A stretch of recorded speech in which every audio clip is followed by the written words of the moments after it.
పాపకి యాక్సిడెంట్ అయింది అంతేగా? అయింది. రక్తం పోయింది. చాలా రక్తం పోయింది. ఆహా, మన హాస్పిటల్లోనే జాయిన్ చేశారు కదూ? అది నా మానవత్వం. ట్రీట్మెంట్ కూడా ఇచ్చారు. అది నా బాధ్యత. అదేదో దెబ్బ తగిలిన చోటే అంబులెన్స్ కి ఫోన్ చేసి పాపని వాళ్ళకి అప్పచెప్పేసి ఫంక్షన్ కి రావచ్చు కదా. ఫంక్షన్ వదిలేసి దగ్గరుండి మీరే ట్రీట్మెంట్ ఇవ్వాలా? మాట్లాడరే. దగ్గరలో ఏదో ఒక హాస్పిటల్ కి పంపొచ్చు కదా.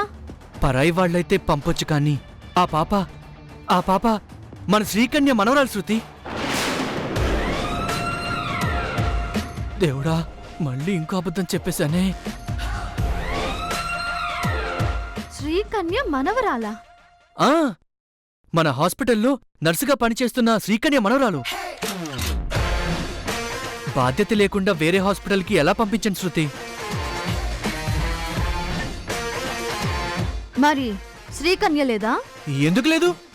హాస్పిటల్లోనే ఉంది. శ్రీకన్య ఉంది, పాప తల్లి వచ్చింది. ట్రీట్మెంట్ జరిగాక ఎంత ఆనందపడ్డారో. అప్పటికి శ్రీకన్య చెప్తూనే ఉంది, సార్ మీరు ఫంక్షన్కి వెళ్ళండి, శృతి మేడం ఫీల్ అవుతారు. కానీ నేను ఏం చెప్పానో తెలుసా? నా భార్య మానవతావాది. ఈ విషయం నేను శృతికి చెప్పాను. తనే పాపకి ట్రీట్మెంట్ ఇవ్వండి, ఫంక్షన్కి రాకపోయినా పర్వాలేదు అని చెప్పాను. ఆ మాట వినగానే శ్రీకన్య, పాప తల్లి నీకు చేతులెత్తి దండం పెట్టారు శృతి. అయ్యో పాపం చిట్టి తల్లి. నువ్వు వాళ్ళ దృష్టిలో రేవత వైపే శృతి. పాప బాగుందా? ట్రీట్మెంట్ ఇచ్చింది ఎవరు? మీ ఆయన. చాలా బాగుంది.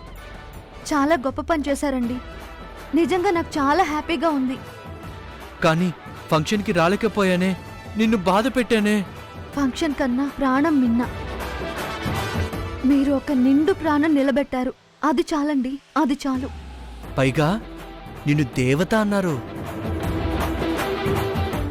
నేను దేవతనైతే మీరు దేవుడే కదండి. నాకు ఇప్పుడే తెలిసింది. ఏంటది? ఏం లేదు. ఏది ఏమైనా మీరు గ్రేట్ అండి. వామ్మో, అబద్ధానికి ఇంత పవర్ ఉంటుందా? అనవసరంగా తొందరపడ్డాను, సారీ అండి. చచ్చా, దేవతలు సారీలు చెప్పకూడదు. పోండి. ఎక్కడికి? వాష్రూమ్ కి ఫ్రెష్ అయి రండి. అలాగే. అమ్మా,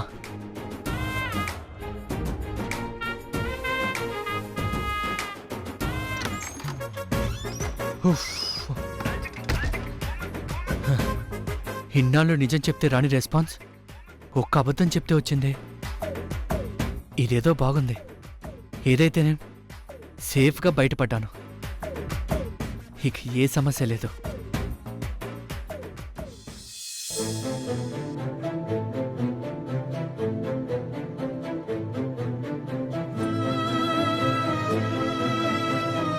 తీరని ఆశ, తీర్చలేని కోరిక కోరి నువ్వు తప్పు చేశావు.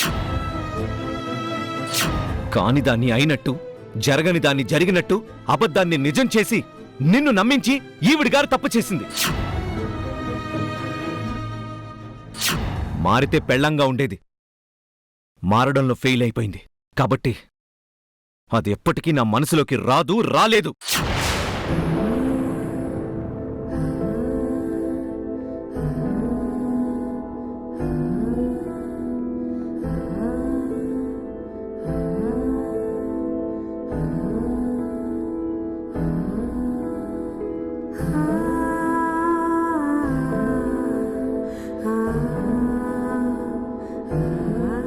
అత్తయ్య,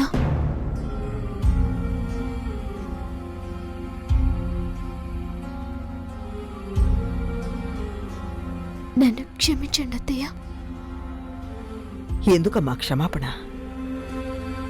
నాకు అబద్ధం చెప్పినందుక, లేక వాణ్ణి మార్చుకోలేనందుక?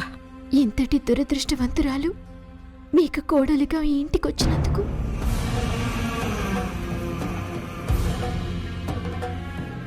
అమ్మా లయ, నువ్వు దురదృష్టవంతురాలివి కాదమ్మా.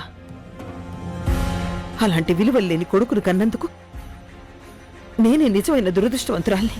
అత్తయ్య 7 ముళ్ళు 7 అడుగులు ఎంతటి మూర్ఖుణ్ణైనా మారుస్తానని నమ్మానమ్మా. అందుకే విడిపోతానన్న వాణ్ణి నీకు ముడివేసి నీ గొంతు కోసిన దౌర్భాగ్యురాలనయ్యానమ్మా. అంత మాట అనకండి అత్తయ్య, నేను తట్టుకోలేను. తల్లి లాంటి మీరే నాకు అండగా లేకపోతే నేనెక్కడ దాన్ని? మీ అబ్బాయి దృష్టిలో భార్య స్థానాన్ని పోగొట్టుకున్నాను. ఇంకా మీ కోడలిగా ఈ ఇంట్లో ఉంటున్నాను అంటే అది మీ గొప్పతనం. కానీ ఆ గొప్పతనానికి నా పెరిగితన కృతజ్ఞత తట్టుకోలేకపోతుంది. మీరు కోరుకున్న ఆనందం నా కాపురం, మీరు కలగన్న సంతోషం నా జీవితం. కానీ ఏది నెరవేర్చలేకపోయానత్తయ్య. నీది పిరికితనం కాదమ్మా, నీతో మనువైన వాడికి మనసిచ్చి సహనంతో ఆ మనువు నిలబెట్టుకోవాలని చూసిన మంచితనం. సాంప్రదాయానికి కట్టుబడి మనసుని చంపుకోకుండా కట్టుకున్నవాణ్ణి మార్చుకోవాలని కలలుగన్న గొప్పదానివి. కాని నీ మంచితనాన్ని గొప్పదనాన్ని గుర్తించలేని వాడి కర్కశత్వం. ఏం చేయగలం? నమ్ముతానత్తయ్య, నన్ను నేను నమ్ముతాను. మీరంటున్న సంప్రదాయాన్ని, నేను నమ్మిన సంస్కృతిని పక్కన పెట్టి ఆయన పక్కన నిలబడ్డానికి ప్రయత్నిస్తానత్తయ్య. పిచ్చిదానా, ఇంకా నీ ప్రయత్నం ఫలిస్తుందనే అనుకుంటున్నావా? ఇంకా నీ నమ్మకం నిలబడుతుందనే అనుకుంటున్నావా? లేదమ్మా, అది జరగదు. వాడు మారడు, నేను అర్థం చేసుకోడు. మారడానికి మనసుందత్తయ్య. మనిషికి దేవుడిచ్చిన వరం మనసుకి మారే గుణం ఇవ్వటం. ఆ గుణానికి బలాన్ని చేకూరుస్తుందని నా నమ్మకం. అసలు మారిన మనసు మనసే కాదత్తయ్య. ఆ నమ్మకంతోనే చెప్తున్నాను, నాకు ఇంకొక అవకాశం కావాలి. వాడికి నచ్చినట్టుగా మెలిగి నీ ప్రేమనివ్వాలనుకున్నా, కాని వాడు మారడానికి నీకే ఒక అవకాశం ఇచ్చానన్నాడు. అవకాశం వచ్చింది, కాని వాడు కళ్ళున్న గుడ్డివాడు. ఆ గుడ్డివాడి ముందు అభాస్పాలయ్యావు కదమ్మా. ఇంకెలా వాడి కళ్ళు తెరిపిస్తావు? మీ అబ్బాయి గుడ్డివాడు కాదు, పిచ్చివాడు కాదు, 25 ఏళ్ల పిల్లవాడత్తయ్య. పిల్లలు ప్రతి మనిషిలో వాళ్ళని వాళ్ళు చూసుకుంటారు. వాళ్ళలాగా ఎదుటి వాళ్ళు మెదలాలి అనుకుంటారు. అప్పుడు తల్లి ఏం చేస్తుంది అత్తయ్య? తను బిడ్డలాగే నటిస్తుంది, ఆ పిల్లాడిలాగే ప్రవర్తిస్తుంది. ఇప్పుడు నేను చేయాల్సింది కూడా అదే అత్తయ్య. వాడికి పిల్లాడి మనస్తత్వాన్ని నువ్వనుకుంటున్నావమ్మా. వాడికి మనసే లేదని నేనంటున్నాను. ఆ మనసే ఉంటే ఈ అమ్మను నమ్మించి నీతో గుడికొచ్చి నిన్ను దారిలో వదిలేసేవాడే కాదు. వాడికి మనసు అనేదే ఉంటే ఈ అమ్మకు మాటిచ్చి నీతో సంతోషాన్ని పంచుకుంటానని చెప్పి నీ చెయ్యి పట్టుకుని వెళ్ళి అక్కడ నిన్ను చిత్రవద చేసేవాడు కాదమ్మా. వాడు మూర్ఖుడు కాబట్టి నన్ను నమ్మించి మోసం చేశాడు. మరి నువ్వెందుకమ్మా ఈ అత్తయ్యతో అబద్ధం చెప్పా? ఒక్క మాట, జరిగిన నిజం నువ్వు నాకు ఆ రోజే చెప్పుంటే నీ పరిస్థితి మరోలా ఉండేదమ్మా. నువ్వు నన్ను మోసం చేశావు కదమ్మా. ఎందుకే అత్తయ్య మీరిలా బాధపడతారని నేను చెప్పలేదు. కుమిలిపోతారని నేను నిజాన్ని దాచాను. కానీ ఆ అబద్ధాన్ని నిజం చేయడానికి ఈరోజు మిమ్మల్ని అవకాశం అడుగుతున్నాను. మీ ఆశీర్వాదాన్ని కోరుకుంటున్నాను. ఎందుకంటే నేనేం చేసినా మీ మనసు నొచ్చుకోకూడదు. నేనెలా మెదిలినా మీరు బాధపడకూడదు.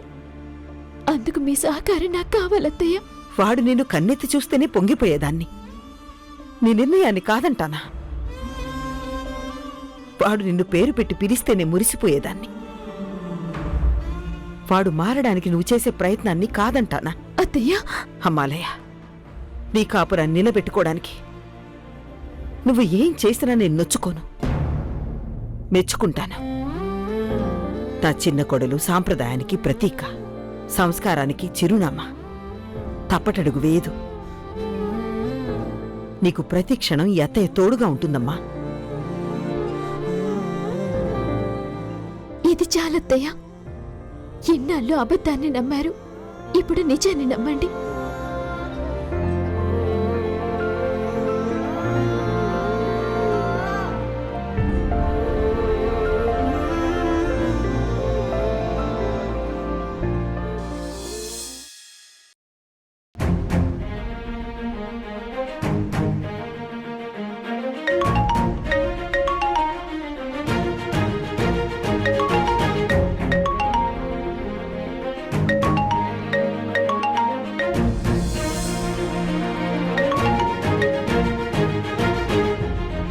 గోపి, దీపిక ఎలా ఉంది ఇప్పుడు?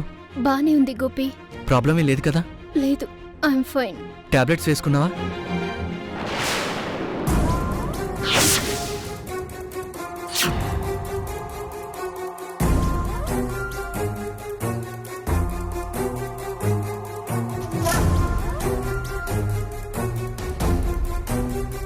దీపిక, టెన్షన్ ఏం పెట్టుకోవద్దు.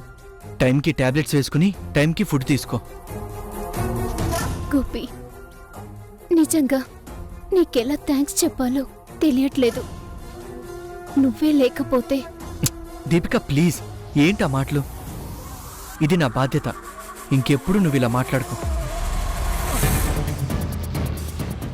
ఏ అవసరం ఉన్నా మొహాట పడుకో, నాకు కాల్ చేయి, ఓకేనా? అలాగే Gopi, thank you. Bye.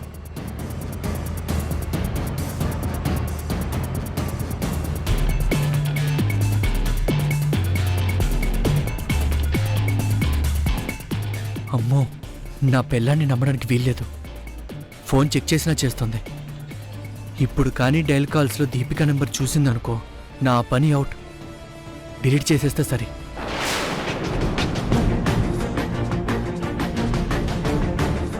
Yes. ఏంటిది? ఇంత పొద్దున్నే ఎవరితో మాట్లాడుతున్నాడు? సీక్రెట్ ఏమీ లేకపోతే బెడ్రూమ్లోనే ఫోన్ మాట్లాడేవాడు కదా. బాల్కనీలోకి వెళ్ళి ఫోన్ మాట్లాడుతున్నాడు.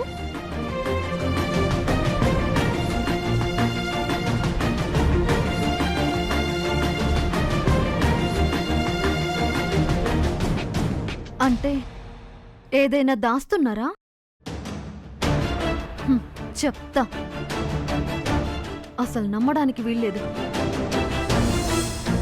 గుడ్ మార్నింగ్ శృతి. అరే, లేవడం రెడీ అవడం కూడా అయిపోయిందా? మీరు రెడీ అవ్వండి. అవును, అర్జెంట్గా హాస్పిటల్కి వెళ్ళాలి. 5 minutesలో రెడీ చేస్తా.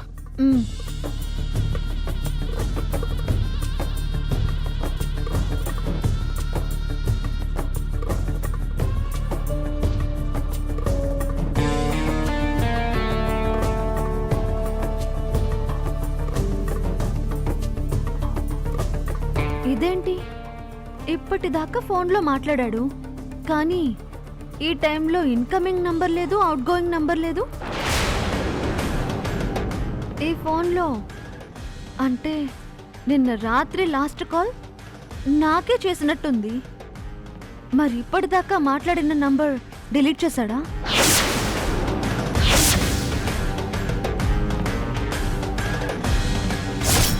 డౌటే లేదు, ఏదో జరిగింది. అంటే నిన్న పాప యాక్సిడెంటు, ట్రీట్మెంటు అని చెప్పిందంతా అబద్ధమా? ఇప్పటికి 10 సార్లు నన్ను దేవతా దేవత అని ఐస్ చేశాడు. ఆ పొగడ్తలకి అబద్ధాన్ని నిజమని నమ్మేశాను. నో, తేల్చుకోవాలి.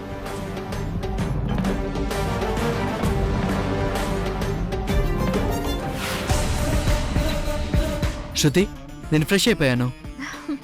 గుడ్. ఏ డ్రెస్ వేసుకోండి. Thank you darling.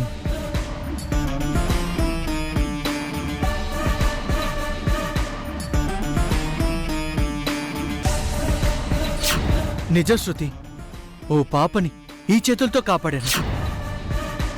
ఆ పాపని దగ్గరుండి మన హాస్పిటల్కి తీసుకెళ్లి ట్రీట్మెంట్ ఇచ్చి సేవ్ చేశాను.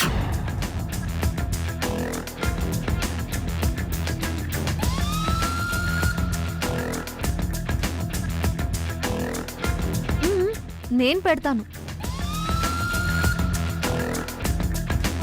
ఆహా, కట్టుకున్న పెళ్ళాం మొగుడు షర్టు బటన్స్ పెడుతుంటే ఆ కిక్కే వేరప్ప.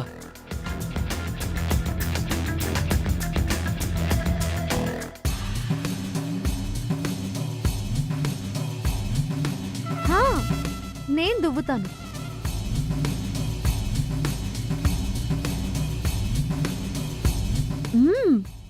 షూ పాలిష్ చేస్తాను.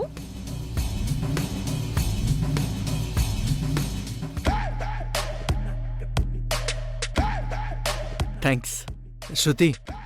నువ్వు ఉత్త శృతివి కాదు, సతీ సావిత్రివి, నా జాజికాయ జాపత్రివి. వాట్? సారీ శృతి, ఓడు బాగుందని వాడాను. పొగడ్తా.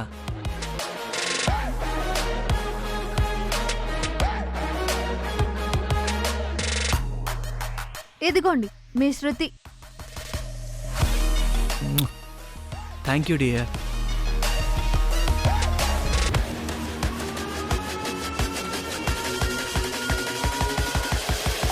బాయ్.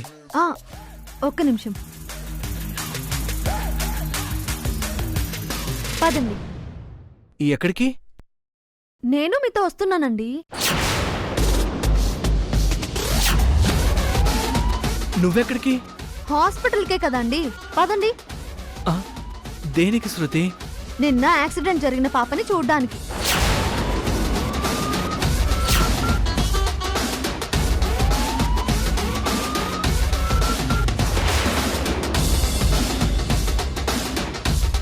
ఏవండి, ఏమైందండి?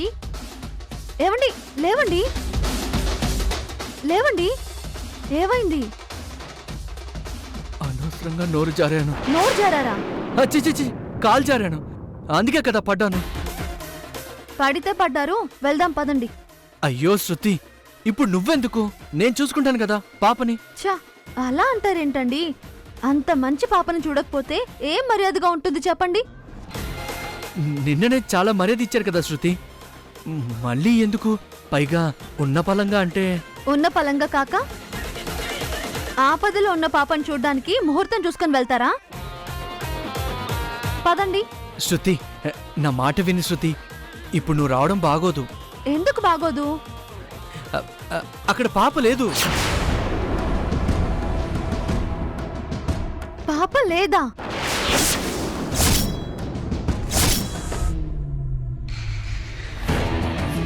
చచ్చా, కాదు కాదు, పాప ఉంది కానీ స్పృహలో లేదు. వచ్చి ఏం చేస్తావు? పర్వాలేదు, పాపని చూసి వాళ్ళమ్మని పరామర్శించి వస్తాను. పైగా మన శ్రీకన్య మనవరాలు, రాకపోతే బాగోదు. వస్తే నాకు బాగోదు. ఎందుకు? ఎందుకంటే అది హాస్పిటల్ అట్మాస్ఫియర్ నీకు పడదు. మందులు, ఇంజెక్షన్ల స్మెల్ చాలా కష్టం. నాకు అలవాటే, ఏం కాదు, పదండి. ఈ తుఫాన్ ఏంట్రా తండ్రోయ్, ఇప్పుడు లేని పాపని ఎలా చూపించను? ఏంటి ఆలోచిస్తున్నారు? పదండి. తప్పదా? తప్పదు. పోనీ నేను వెళ్ళాక నీ పనులన్నీ చూసుకుని ఓ 2 గంటల్లో ఆగిరా, సరేనా? నాకింట్లో ఏ పని లేదు, నేను ఇప్పుడే వస్తా. ఇప్పుడే వస్తావా? అవును. ఫిక్స్ అయ్యావా? 100% ఫిక్స్ అయ్యా. సరే, ఒకసారి శ్రీకన్యకు ఫోన్ చేసుకుని వస్తాను, వెయిట్ చేయి. అక్కర్లేదు.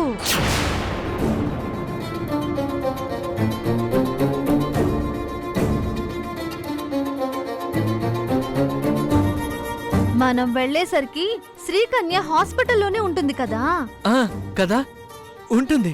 పైగా శ్రీకన్య మనవరాలే. అదే నా కర్మ, ఎరక్కపోయి ఇరుక్కుపోయాను. దేవుడా, ఇప్పుడు ఏం చెయ్యాలి? శ్రీకన్యని అబద్ధం చెప్పి కొంప ముంచేలా ఉందే. పదండి. తప్పదా? పదండి.